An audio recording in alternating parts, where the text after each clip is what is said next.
Hello, I'm Martin.Fencka and welcome to another part of Let's Play Darkest Dungeon. In the previous part we introduced the game and got through the tutorial mission to the city. So in this part we're gonna do our first proper dungeon run. Before that though, we will check our heroes and look at their abilities so we know what we can work with. Let's start with the two we already know, Reynold and Dismas. I mean, we know those heroes. We don't know all their abilities and also their quirks. So we have to have a look on all of this so we know what to expect from them. We got Slugger Quirk after the tutorial, so that's a good thing, and Warrior of Light, so as long as the torch is above 75, we deal extra damage. Good, since I'm trying to keep the light above 75 all the time. We have God Fearing, which means we only can reduce stress in town by praying. We'll get to this stress reducing things after we finish the first run. And then we have Kleptomaniac. This one is quite annoying.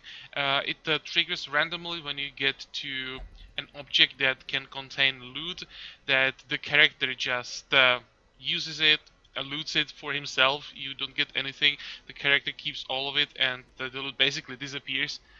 It's possible to get rid of these negative quirks, but it's quite expensive, so we will have to live with them for quite a while. Then our abilities, Smite, basic melee attack, bit more effective against Unholy, Zealous Acquisition, AoE usable against the first two enemies of the group, slightly reduced damage, but it's a decent attack. Then we have Stunning Blow, melee attack that has 100% base stun chance, and these significantly reduce damage. But all these attacks that can stun an enemy have the base damage reduced quite a bit.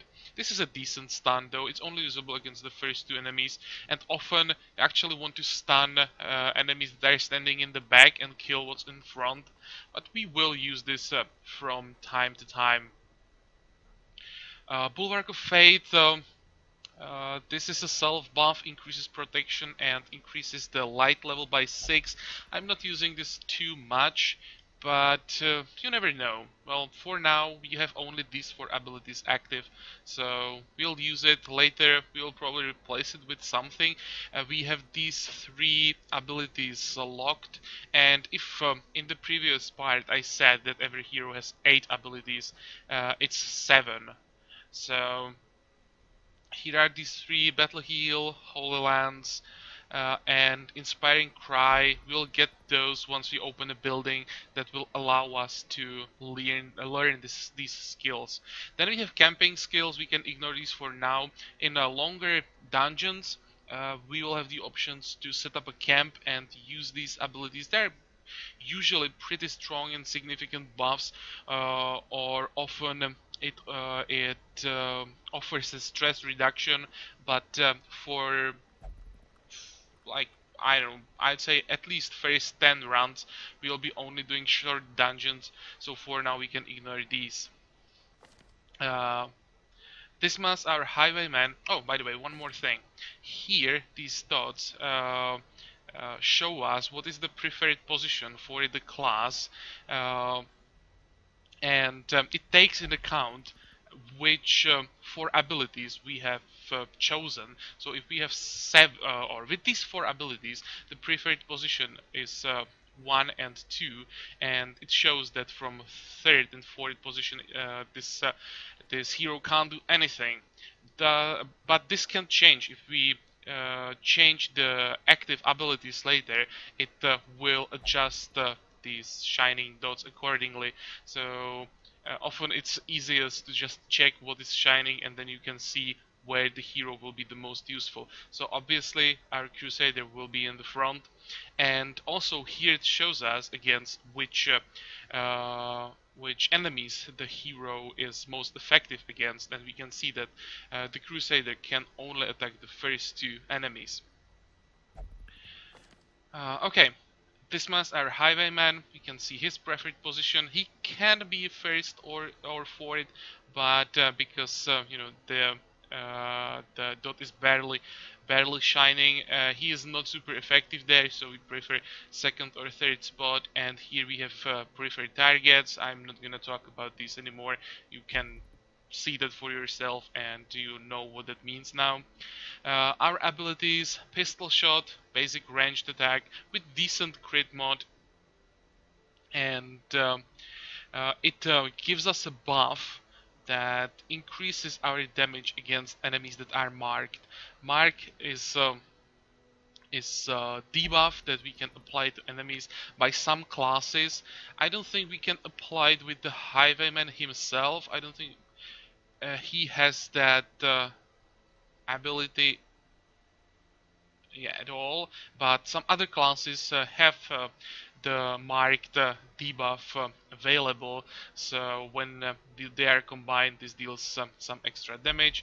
Grapeshot Blast, basic AoE, tracking shot, um, ranged attack with significantly reduced damage, but it gives us pretty decent bonus to damage accuracy in crit, so basically self buff combined with a bit of damage. It's useful when you want to finish off something weak that has like 1 or 2 hit points. You use this and buff yourself at the same time. And then we have Open Vein, the only melee attack we have that can cause bleed. Also, I want to check quirks. We have Stun Resist, can be useful, Quick Reflexes, +2 speed, good for a class that can hit anything on the opponent's side. So we can start working on them before they can do anything. And non-cheat means we can't gamble in town. Well, this is not the end of the world. We can live with that. That's not a problem.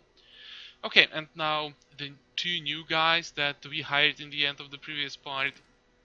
We have Bilol, Lol, whatever that pronunciation is. He is a plague doctor, so that'll be all about poisons, debuffs, um, explosives. He is balanced, so he has move resist. This is quite useful. It's harder to force him to change his position in the group. Uh, So yeah, some enemies will try this, and it can be very annoying. For example, when the class that's supposed to be in the back is pulled to the front, it can be very dangerous. So this is useful. Wheeled Explorer, scouting chance in Wheeled. Wheeled is one of the zones where we can go to explore dungeons. So if we go there with Balol, he has increased chance that he's gonna scout ahead. Guilty Conscience, there's a crushing guilt of deeds real and imagined. I have no idea what this one does. And Variance Phobe. Variance, that's another zone where we can go, same as Wield. And if we go into Variance with this guy, he will take extra stress damage, which can be quite annoying. Okay, so that's quirks, and now we can check abilities. Noxious Blast, ranged attack with significantly reduced damage, but has high chance to cause a strong blight that will be ticking for 2 damage, for 4 damage for 3 rounds. So 4 damage every turn for 3 turns.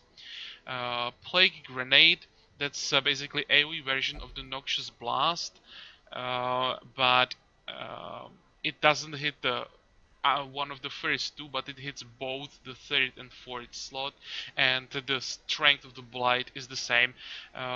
This These debuffs are pretty strong, because if you remember in the previous part I said that if something dies from blight or bleed or crit hit, it doesn't leave a corpse, and 4 points 4 damage per turn is really strong. So this guy is very good at killing people so they don't leave their corpses. That is often very useful. Then we have Blinding Us, again AoE that does no damage, but it's like AoE stun with 100% stun base chance. It's not bad sometimes. This is the best thing you can do when you don't have enough damage to kill those things in one turn. You just stun them and buy yourself one extra turn to do something with them. And then we have Battlefield Medicine.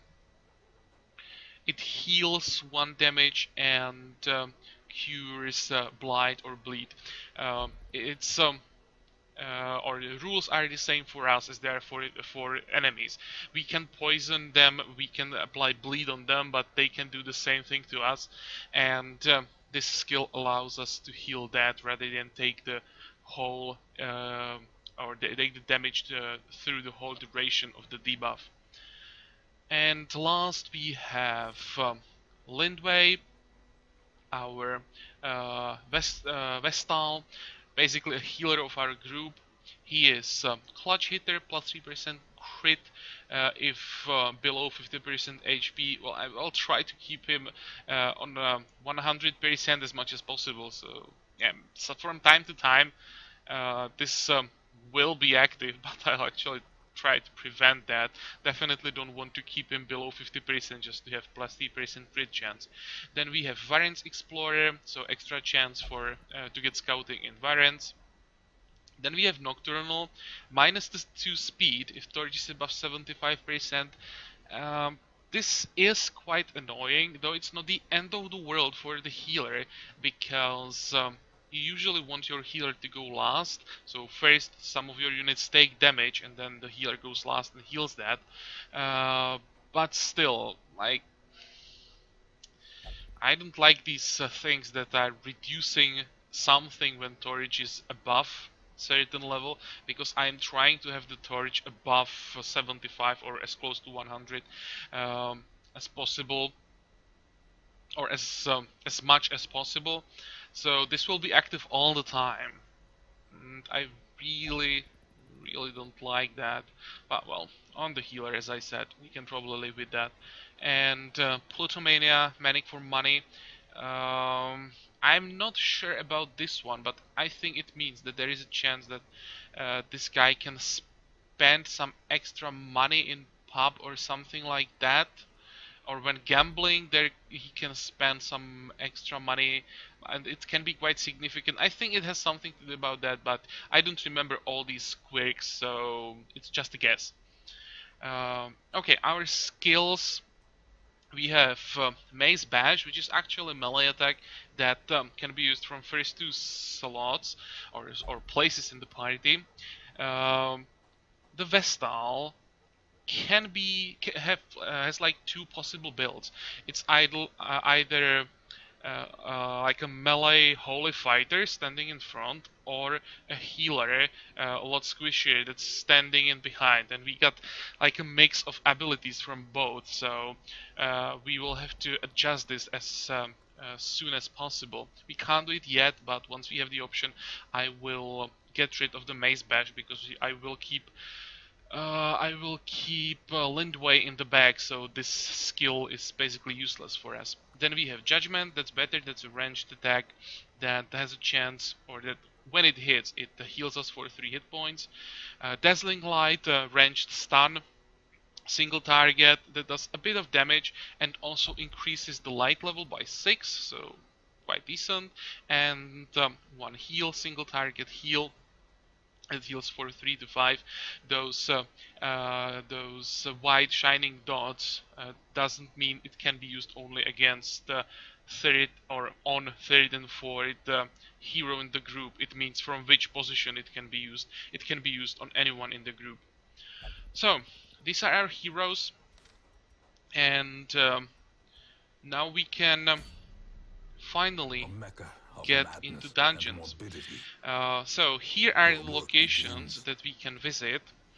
For now we have only this one run available, but later we will have available runs in like all these locations.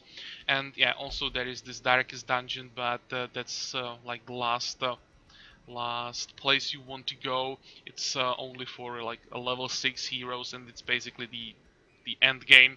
I've never been there. I've managed to get to like mid game, killed some bosses in the mid game, but never got to like level 5 or higher. So this is new for me. I've never seen that. Well, it's pretty far away for us, so we will ignore it for now and go for our one run that we have available in ruins. The goal of this run is to explore 90% of all rooms, and if we can do that, we'll get 3000 gold for a crest. That's one of those heirlooms that we need to upgrade our buildings, and we'll also get a stun stone, which is a common like amulet or talisman that increases our stun chance, or the chance that our stun skills will be successful, but it reduces dodge. Well, later these things can be useful when you have like a hero that only specializes in stuns and crowd control. Early, I usually prefer to just go straight for damage. Though later, this, as I said, could be useful. And if you don't use the talisman or amulet immediately, you just keep it in this chest, and you have it until you sell it. It's just not lost. So yeah, it's okay. I'll take this, and well, we don't have any other choice anyway. And here we have to create the group that goes into the dungeon. Here we go. This is basically the only option that we have at the moment. Later we will have more heroes, and the amount of heroes we will be able to take with us will be the same, so we'll have to carefully choose who to take on the run. So we have the group, we have the target, and now we have to grab some stuff that we will take with us to help us on our run. We definitely need some food. On these short runs, I'm usually taking 8 food, so that's what I'm gonna do. And we have to pay for all these things, so it doesn't work the way that you just take everything that's here and you are fine. You pay for all of this, and if you don't use these items, you don't get their whole price back. You get back a little bit, but it's really only just small part of the price. So it's usually better to think what will be necessary and what's better to ignore. I think I'll take a key, just one. 2 shovels, probably. They're quite expensive, but I think I want to take them. Holy water and at least 8 torches. Yeah, I think we can go with this. And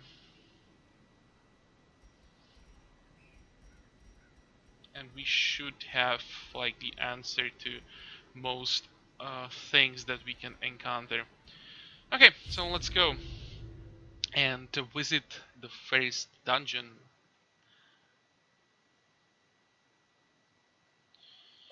Let's go. So here we can see the map of the dungeon, significantly larger than the tutorial one. How does it look like? Let's move to this room and then we decide which way we take.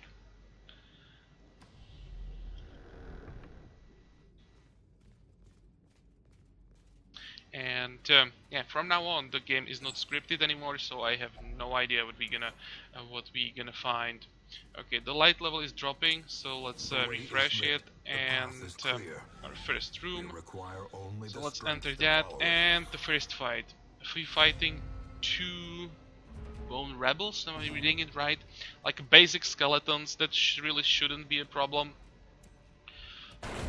Okay, one is down. They have only 8 hit points, and we surprised them. What can we do with this? We can try Blight, but we'll probably die before the Blight will even do anything. Judgment? No, miss. But we still have... Oh, really? Missed again. Come on. He shouldn't be able to do too much damage, but still, like, this is unnecessary for the damage, and later every hit point counts. Okay, well, one turn later than it should have been, but they're down. We have 50 gold, and here we have unlocked strongbox, which means we don't have to use anything on it. It's unlocked, it's not trapped, hopefully. So let's just grab whatever is inside. Okay, we have another shovel, which means I've probably taken one shovel that I won't need. I expect that we may need 2 shovels from my experience. I usually need like 2 per run in ruins. If I knew this, of course I wouldn't take 2, but well, you never know. And we have medicinal herbs. That's similar thing to like holy water and antivenom. It just can be used on specific objects that we can find.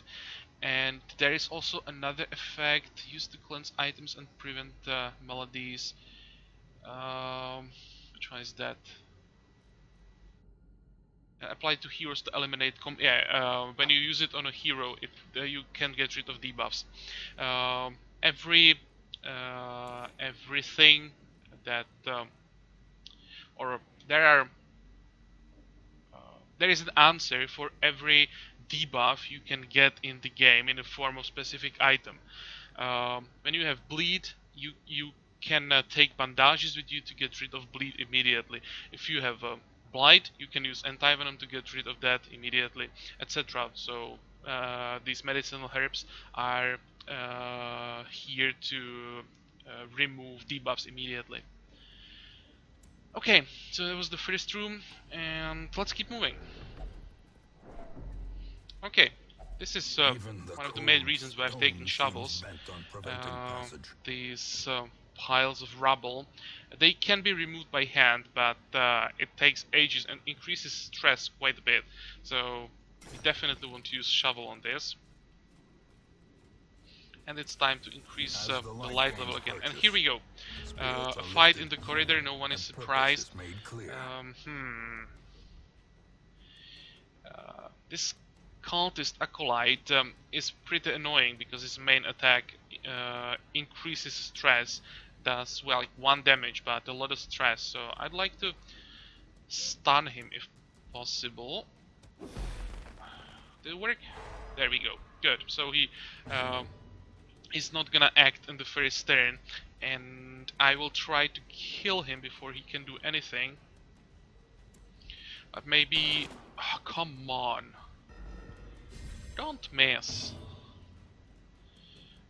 So what now?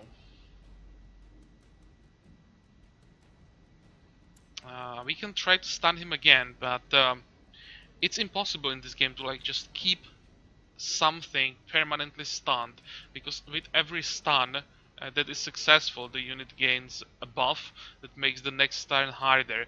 It will go away after 1 round, but you know, thanks to this, there is always a certain period of time when the unit is basically impossible to stun. So I will try the second stun, but the chance is not that great.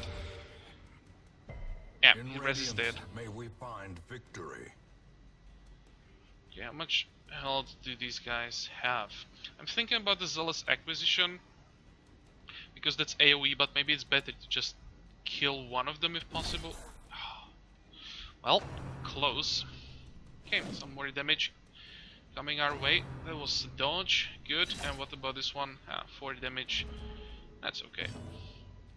And now, it would be amazing if we could actually kill that acolyte. I don't think that was enough. But we could try the blight. And if we are successful, that's gonna kill him. No, he resisted. And here is the stressful incantation that's increasing the stress by 15.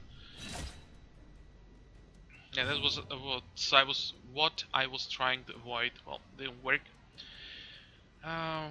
Okay. try to get rid of him. Give them no So quarter. he's down. And I think now it's time for the AoE. Surges as the enemy crumbles.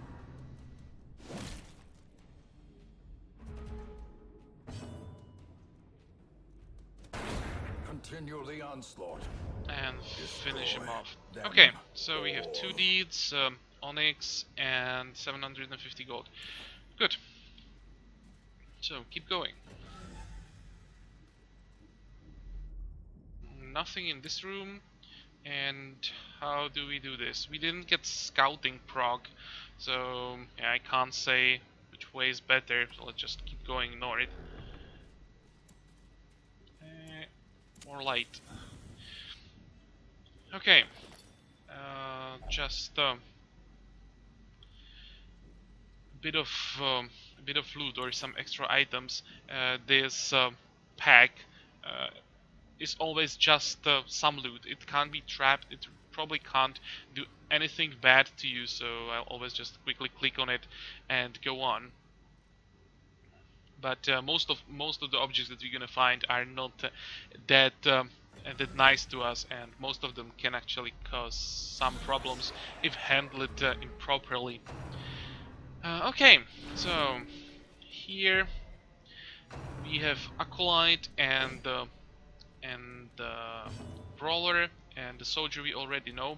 The Eldritch Pull that the Acolyte tried is another annoying attack he has. It has a chance to change the position of one of our heroes, pull him forward, and he tried to pull forward our healer. We got lucky that he was not successful. It's one of the most annoying things when the positioning of your heroes gets changed. You can move your heroes around during combat, but it's instead of another action. So it's always better to avoid that. Okay, let's go against the Acolyte again. And I think I will go for damage, try to poison him. Oh, that's a lot of damage.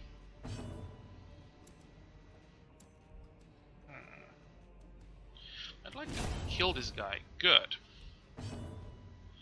And I think I should already start healing.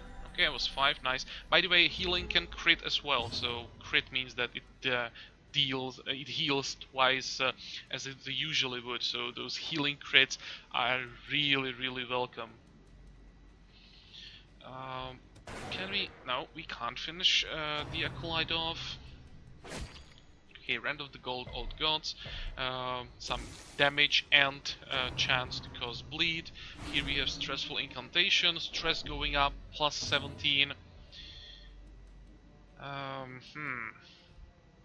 The cultist Acolyte is gonna die next turn from the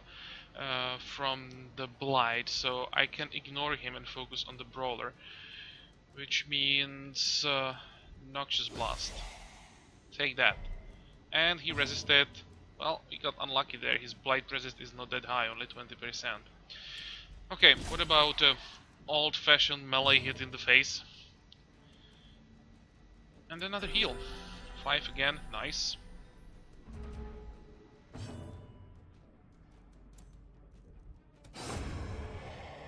Okay, good. They're basically dead now. Whatever. Slowly, gently. Give me the loot, and here's more loot for us. Heirloom chest. These chests are locked, so we need the key for this to unlock it. And thanks to that, we get some extra loot. So we have 2 food, gold, and 4 crests. Nice. Give me that. And we keep going. How does it look like with light? We could use 1 torch. Oh, come on. Trap. Yep. And we were not able to avoid it, and the stress is rising. As I said in the previous point, every time something bad happens, you get some extra stress. And well, for now it's good, but it can stack up really fast. and it's hard to get rid of stress. So it really hurts when you get 19 just because there is a stupid trap. Okay. By the way, there is a chance that we can actually spot the trap and disarm it, but yeah, we are not lucky this time. Here we actually got lucky and got the scouting proc. So excuse me. So we now can see what's in front of us. Here is some objects that we can interact with.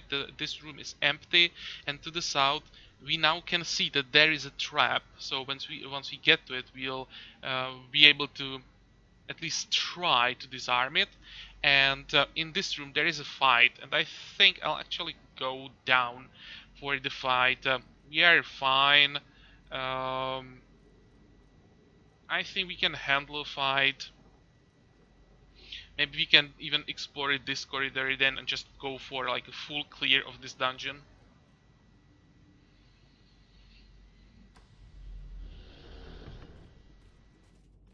So here is the trap. So let's try it. Disarmed. Nice. Now there shouldn't be anything else in front of us. And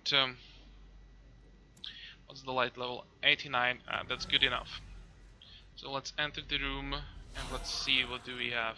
We know these guys, bone soldiers. They can do quite a lot of damage, and bone arbalist. Now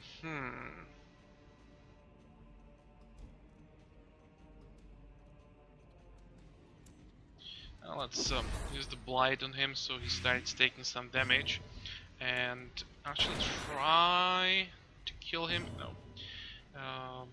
Need 5 more damage for him to die from the blight.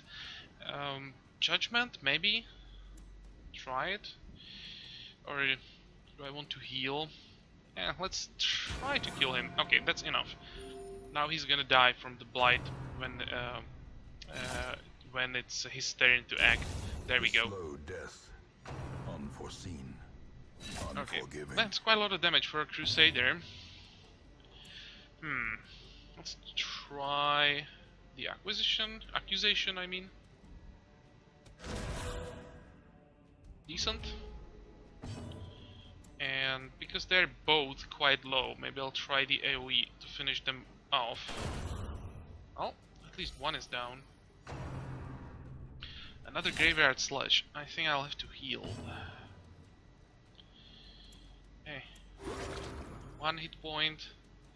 And now the proper heal, only 3. By the way, it's possible to pass the turn, but it increases stress. So I'll try to avoid it as much as possible. Sometimes you are in such a situation that just have to do it and basically wait for your healer to act again to heal a bit more. But here the situation is not desperate enough to, you know, to justify the extra stress. So I'll just finish off the last guy. Okay, take the loot again, and here we have a fountain that we can interact with. If only I remember it, how the fountain works. I think it works with holy water.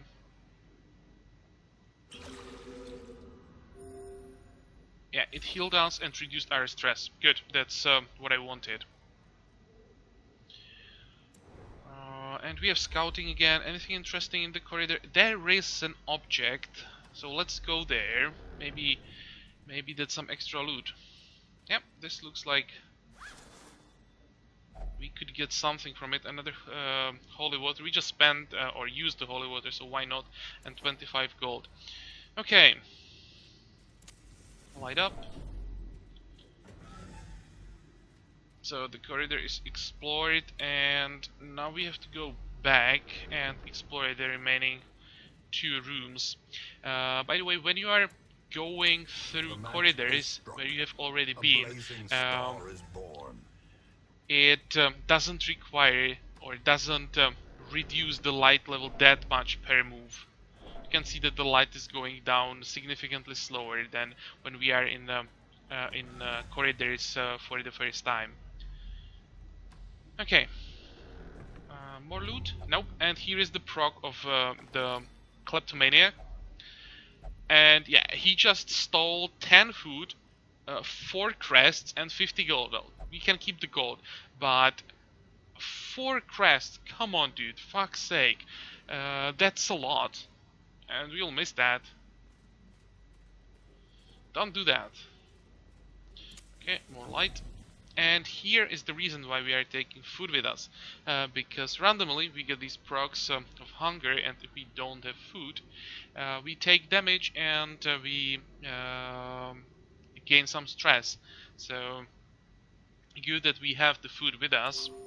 Also later there is another use for food. When you can set up camps, you can use food there to actually heal up nicely and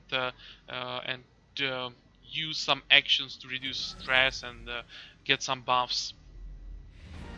Okay, here we go. The quest is complete, but there is still one room for us to explore, and since the group is basically healthy and we don't have any major problems, I will keep going and go for the last room.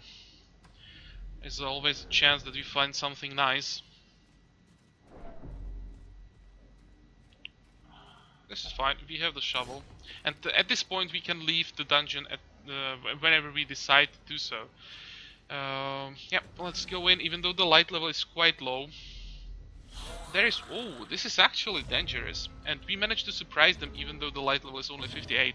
That's good. This guy is super annoying. The Bone Courtier. It's another unit that's not doing too much damage, but it's using attacks that give a lot of stress. So good that they're surprised, and we can try to get rid of him. Okay, both are stunned. Good. So they are not gonna do anything on this turn.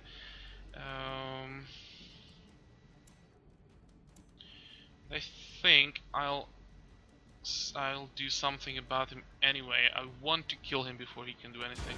At this point, I don't care about the actual damage that much. I care about stress a lot more.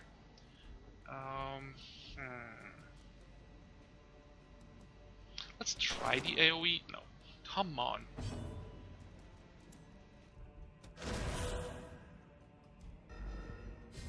Okay, that was the stun. That's another stun. Now these two guys can do something.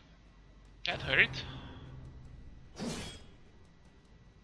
But we are fine still. Yeah, and here's the tempting goblet I was trying to avoid. 3 damage and 20 stress.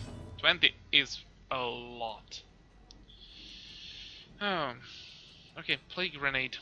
I think it's time for the kill. There we go. Blight successful on both of them.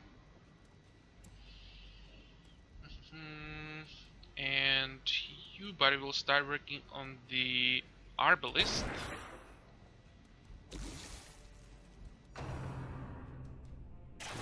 Ow. Ow. Ah, 3 is not that bad.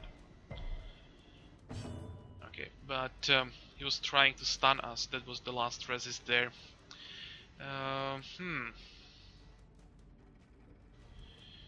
This guy is gonna die, so you don't have to worry about him. I'd like this one to die as well, so I'm not gonna heal. I'll try to do some damage to him. Well, that worked. You don't even have to wait for the blight. And here we use AoE again. Pummeling. Okay, so one more to go. Open weights.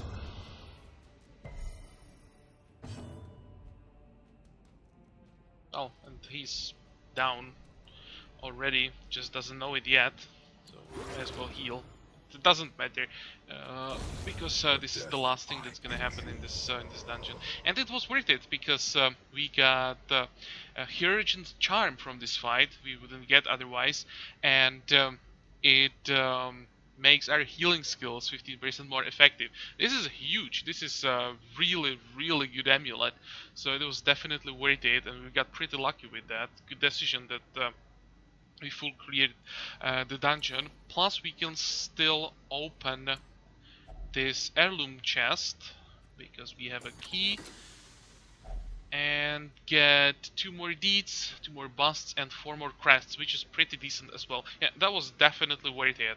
So take it, and now we finish the run. We get our victory screen.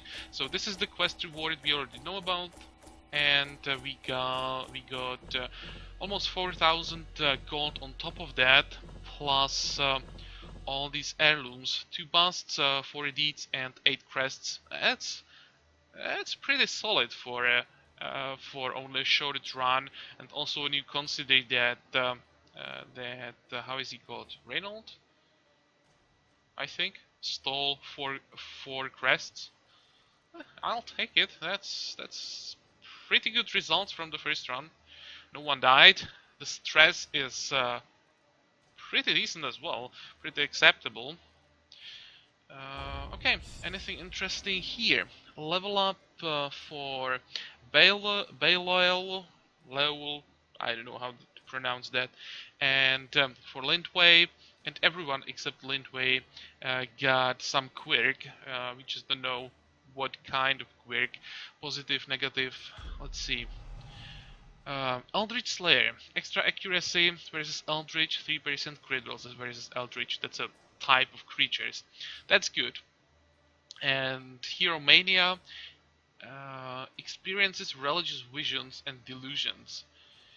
I don't know how this exactly works, but I would say it can like make him skip a turn in combat because of some like delusion, or it can cause him to just be unavailable for a while in town, something like that. As I said, I don't know all these things, how they work, but since it's red, definitely, it's definitely something we don't want to experience too often, or we don't want to experience its effect too often. Dismas. Beast Slayer, good. Extra damage and crit chance versus Beast. I'll take that. There are no beasts in ruins, but once we get to other zones, this will be definitely useful. And the last one, Warren's Explorer. Yeah, sure, extra scouting chance. You have seen that the scouting is pretty useful when you know what to expect in front of you.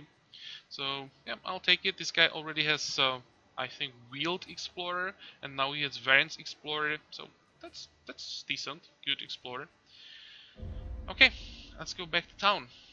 We'll get our weekly report. I was lord of this place before the crows and And rats made it part their of the weekly domain. report is the info that we have 2 more buildings unlocked now.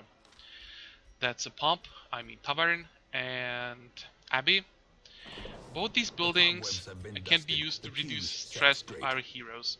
The abbey calls As to the I already faithful. said in the previous part, stress doesn't go away between rounds, so you have to reduce it by using these 2 buildings. You can place the hero in one of these three places. Um, in this case, the penance hall can't be used because the caretaker has decided to use it himself, and there will always be one of these places occupied by him. Um, but we can still use the cloister and transept, and if we decide to use it to get rid of the stress, you'd have to pay 1,000 gold, and it's gonna reduce the stress by... It's not written here? No, it's not written here. Maybe you can find the exact amount somewhere, but it would be like 50, I would say, something like that. That's what you get with building that's not upgraded. And here are upgrades for the abbey. So here for busts and crests we can upgrade the amount or increase the stress we're gonna recover from cloister, from transept and from finance hall. On higher levels, instead of the increased stress recovery, we get price reduction, so the 1000 goes down slowly. And I'm not sure if I want to use it right now. How much stress do you have? Where can we see that here? 43. No, I think I'll pass actually. It was a surprisingly good run because we managed to get through it without actually taking too much stress. And yeah, tavern is the same thing, except we have bar, gambling hall, and brothel, and it works the same way. Just take a hero, move him wherever we want, and pay for him. And after a week, he will get a stress reduction. But there can be also a risk in each of these locations. For example, when you move a hero to gambling hall, there is a chance that he's gonna like go nuts and gamble too much, and so he will spend more money than you actually give him. You give him 1250, and it can happen that he just spends like, I don't know, 2000 more.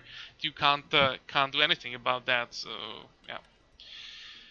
You have to be careful where you are moving your heroes, where they spend their free time. And again, the same thing.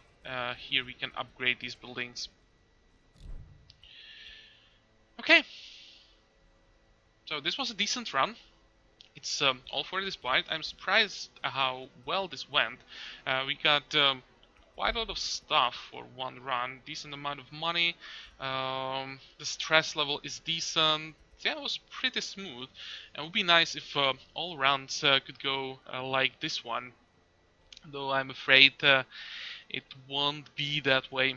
But we'll see. I'll do my best. Oh, by the way, before we end this part, after every run we get extra heroes in the stagecoach. So we have 4 more guys that we can hire. And I'll think about what I want to hire off camera. I don't think that I want to hire all of them. All these guys are like melee heavy, and I don't want to like have only melee units or melee heroes. I'll probably take like 2 of them. I don't like Abomination, so I probably avoid that for now. Crusader, we already have one, so maybe I'll avoid him as well. We could take a Bounty Hunter and Men at Arms. We don't know these 2 yet. Maybe you can take them. Yeah, that's actually. I will definitely take these 2, and I'll think about Brinon and Ostreham off camera. Okay, but this is definitely all for this part. I hope you liked it. Join me for the next one again. And until then, have a good time. Bye bye.